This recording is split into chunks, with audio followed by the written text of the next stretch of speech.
of course, we are glad to usher you into your morning and this fresh new week. Good morning. My name is Olive Monica Najima, and I'm joined by Chantal Olive Akandinda and Jerome Paul Sonko, because this is what we do. We usher you into your mornings. We have topical discussions with you.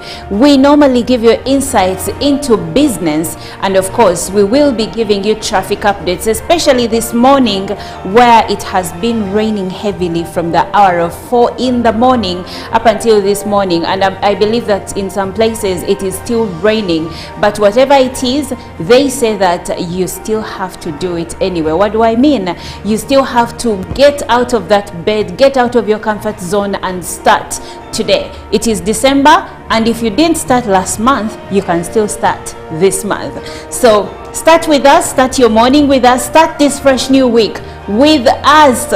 Chantal was saying that this December has 5 weekends. And that's a great thing, because it means for some people who know what the weekend was made for, there is a lot that is bound to happen over the weekend. But of course, speaking about the weekend, there were some events that happened during the weekend, and among these were twin blasts that happened, one on Gaba Road and another one somewhere else. And of course, my colleagues will share more about those. But first of all, good morning, Chantal Olive.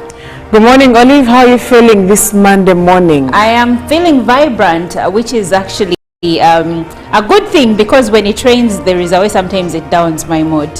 Great. Well, it's good to always keep a positive attitude. I believe it's rubbing off from the gentleman whose week always looks good on Monday. That's true. Well, good morning, our viewers. Thank you so much for joining us. Welcome back from the weekend. It's crazy out there. The rain was too much this morning. So please, if you live in areas that are usually affected by water, or you are headed to those areas, please be mindful. Make sure that you put everything in place that enables you to keep safe, to keep warm, and of course to avoid the diseases that come with some of these rains and the floods that hit the different parts of the country. But welcome to the show and welcome to the week. Also, welcome to the Christmas season. I'm excited. Really excited. Yes. It is the Christmas season, and from us here at Good Morning Uganda, we tell you it's about time you put up that Christmas tree, and of course it's about time you started playing those Christmas carols. Every morning here on Good Morning Uganda, we usher you into the day by playing for you Christmas carols, and we've not done much yet. Wait, we are going to give you so much more from this day up until Christmas. We are here every single day, even on Christmas Day. We will be here with you. Good morning, Jerome. I was going to say one secret that launches me into the Christmas season is I start watching Christmas movies.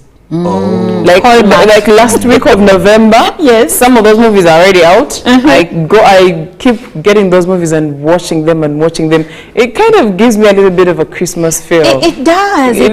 It goes somewhere. It goes a long way. The churches are already also in the mood of Christmas. The Christian churches are playing the Christmas carols, or making sure that the believers are already in the mood for Christmas. But also, besides that, I think we need to be very cautious about our lives by the fact that the twin blasts, one in Kabalagala and the other in Nabweru. So for the people in Kabalagala, Gaba Road, all of the people around that same area were left uncertain about a few of the security details in the area.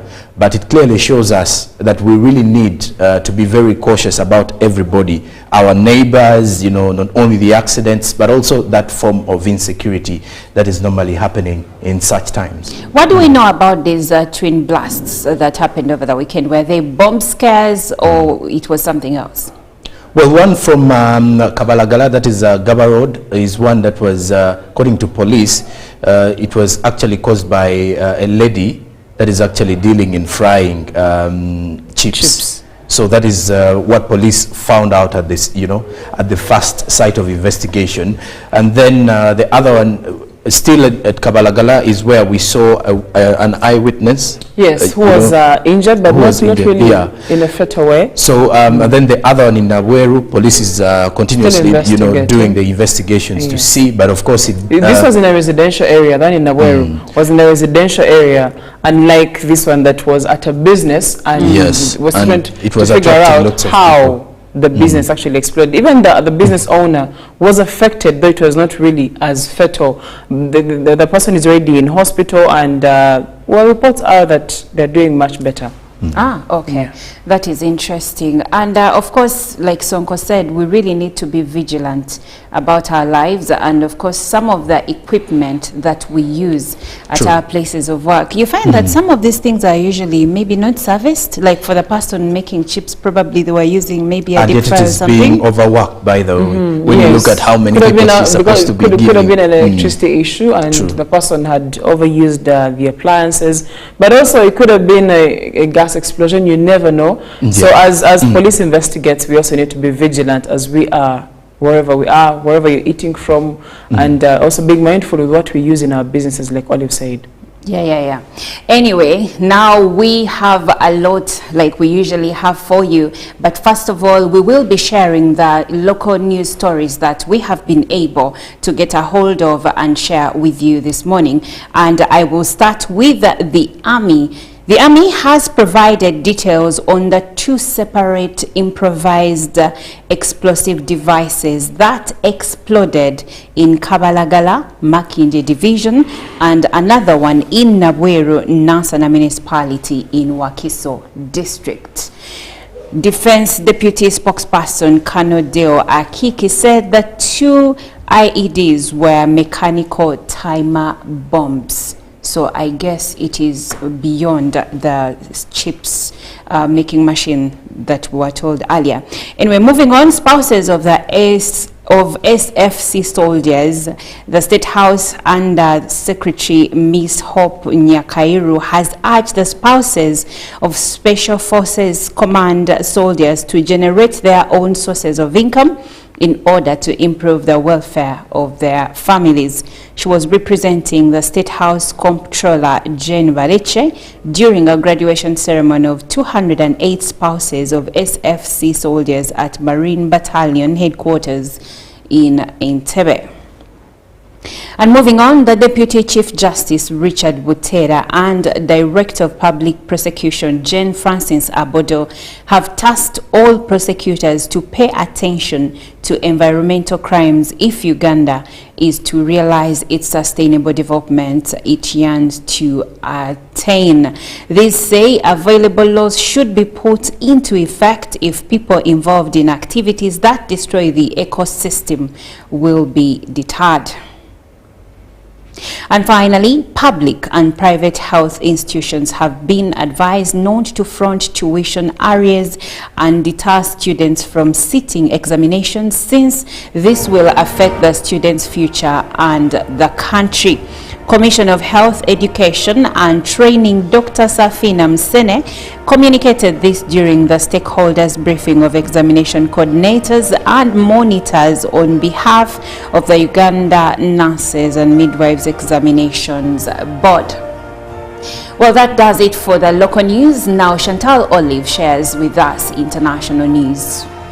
Crossing over to the international scene, we are going straight to the U.S. now. Muslim American leaders in several pivotal states pledged on Saturday to rally their communities against President Joe Biden's bid for re-election due to his steadfast backing of Israel's war in Gaza. The hashtag Abandon Biden campaign began when Minnesota Muslim Americans demanded Biden call for a ceasefire by 31st October and has spread to Michigan, Arizona, Wisconsin, Pennsylvania, and Florida. This hashtag Abandon Biden 2024 conference is set against the backdrop of the upcoming 2024 presidential election and the decision to withdraw support for President Biden due to his unwillingness to call for a ceasefire and protect innocents in Palestine and Israel, the group told U.S. news agencies in a statement. Opposition from their sizable Muslim and Arab American populations could pose a challenge to the president's electoral college prospects in the upcoming election. Moving on, known to the authorities as a radicalized Islamist who had social media connections to the perpetrators of other recent attacks in France, he had also been subject to close psychological surveillance for mental health issues, senior prosecutor Jean-Francis Richard told reporters. He added that the man's mother had reported concerns about him as recently as October, but there was insufficient proof at the time to take legal action. The attack late Saturday came as France is at its highest alert level against the background of the war between Israel and Hamas and following a series of apparent lone wolf attacks in the country. Identified by the authorities, the knife attacker is a French national born in 1997 to Iranian parents. He killed a 23-year-old man identified as German-Filipino citizen with 2 blows from a hammer and 4 from a knife at around 9:30 p.m. Paris time. Also in other stories, at least 47 people have been killed and 85 others injured in landslides caused by flooding in northern Tanzania, says a local official, with warnings the toll could rise. Heavy rain on Saturday hit the town of Katesh, some 300 kilometers north of the capital, Dodoma. District Commissioner Janeth Mayanja said. Up to this evening, which was yesterday, the death toll reached 47 and 85 injured. Queen Sendiga, regional commissioner in the Manyara area of northern Tanzania, told local media. Both warned the death toll was likely to increase. Mayanja added that many roads in the area had been blocked by mud, water and dislodged trees and stones. Tanzania's President Samia Suluhu Hassan in Dubai for the COP28 climate conference sent her condolences and said she ordered the deployment of more government efforts to rescue people. We are very shocked by this event, she said in a video message posted online by the Tanzanian Ministry of Health.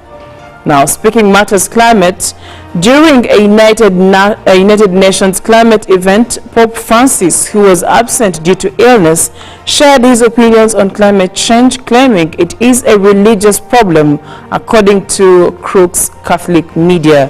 In remarks read by the Italian Cardinal Pietro Parolin, the Vatican's Secretary of State, Pope Francis said there is an urgent need to act for the sake of the environment and that it is not enough to simply increase spending.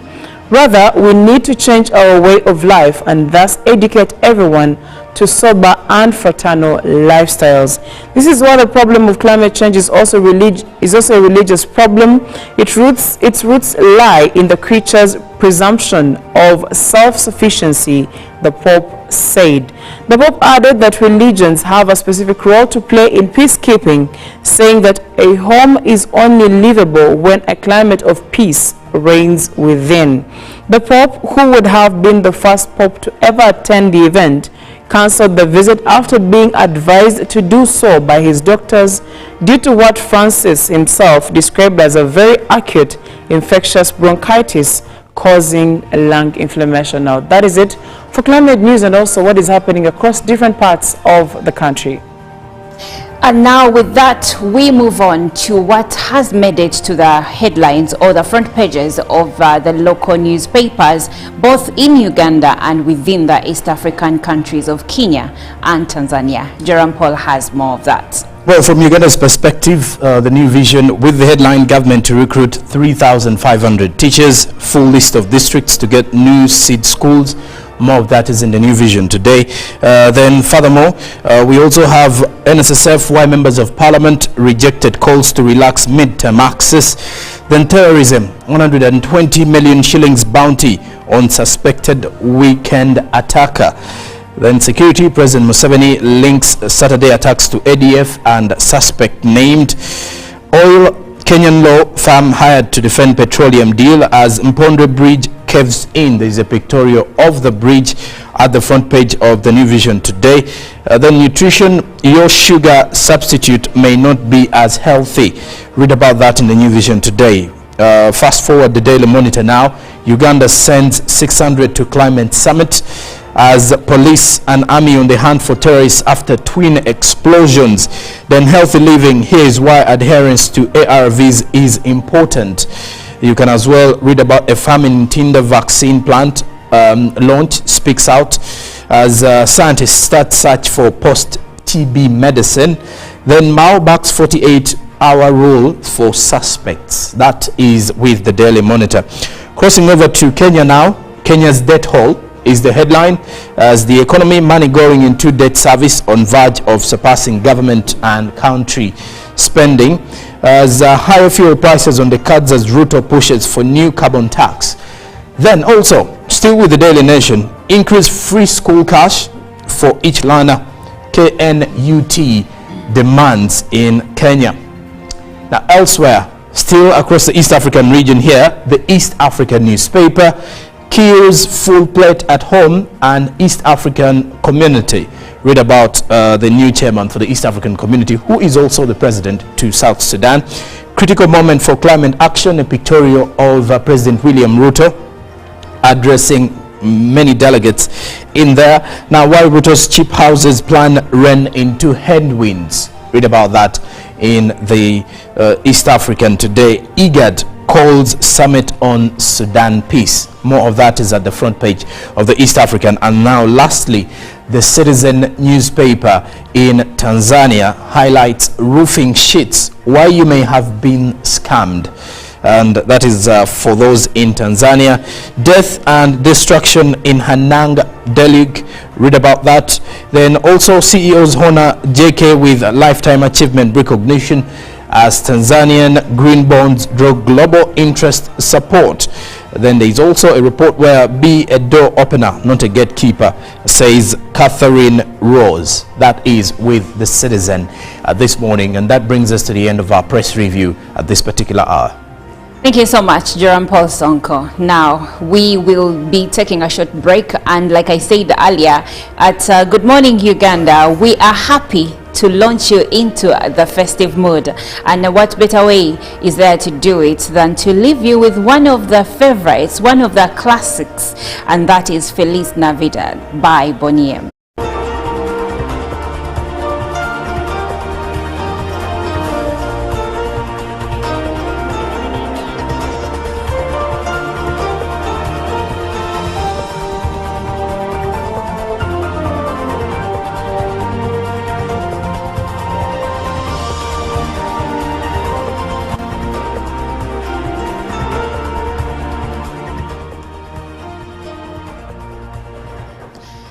Months have come and months have gone. We started in January and here we are in December 2023.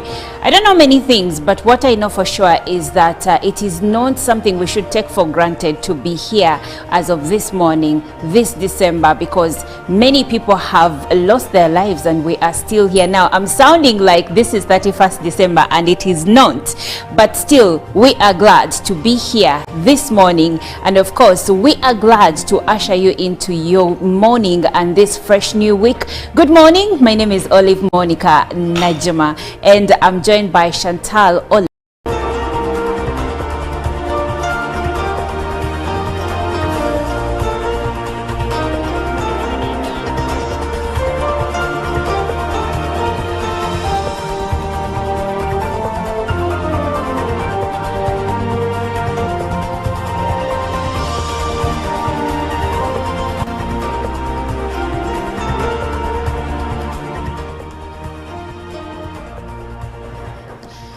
Months have come and months have gone. We started in January and here we are in December 2023. I don't know many things, but what I know for sure is that it is not something we should take for granted to be here as of this morning, this December, because many people have lost their lives and we are still here now. I'm sounding like this is 31st December and it is not, but still we are glad to be here this morning, and of course we are glad to usher usher you into your morning and this fresh new week. Good morning. My name is Olive Monica Najima, and I'm joined by Chantal Olive.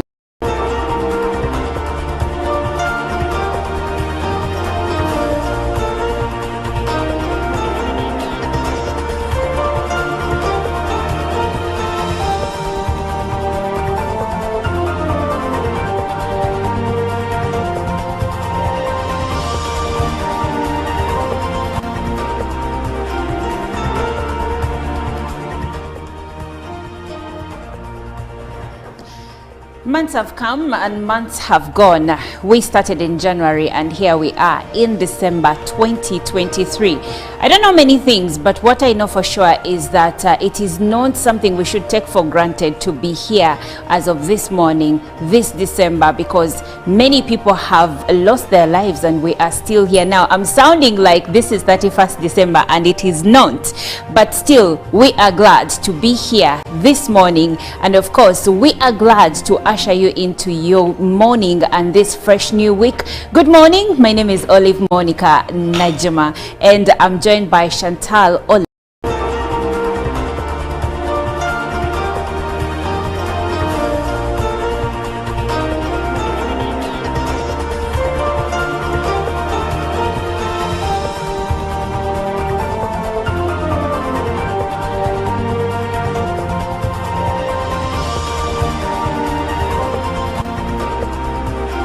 Momo Pay is safe and free.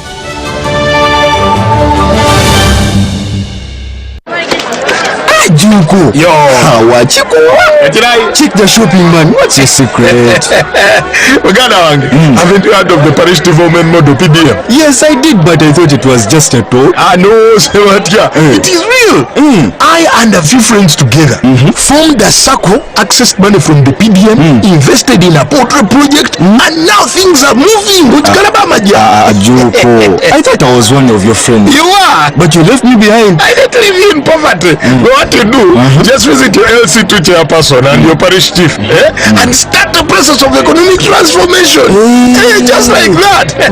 The parish development model is an initiative from the government of Uganda through the Ministry of Local Government designed to transform all lives of Ugandans for the better. PDM, my parish, my development, my life. Over 1,000 children with disabilities in Uganda every 5 years have not had access to adequate education, and this has been basically due to lack of assistive